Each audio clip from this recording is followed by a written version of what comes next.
কই যাস বয়?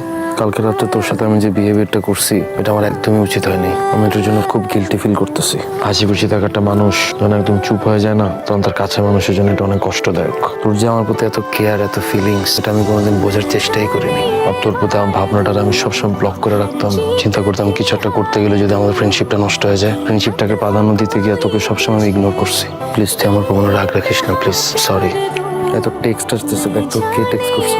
কেন? আমার যে কেউ টেক্সট দিতে পারে, তাতে তোর প্রবলেম কি? অবশ্যই প্রবলেম আছে। কি প্রবলেম? তোরা যে কেউ কেন টেক্সট করবে? দিতেই পারে। আমার সমস্যা আছে না? কি সমস্যা? প্রবলেম হবে না, জানে না তুই আমাকে সার্কেলের ওর মধ্যে থার্ড ক্লাস পোলা তোর টেক্সট করবো কেন? কেন তোর জলে? আমার জ্বলবো কেন? বুঝলাম যে আজ এটা টেক্সট করার জন্য ব্লক করে দিবি। তুই কর। তুই কর। তুই কর। আমাদের মধ্যে কখনো ঝগড়া ছিল না।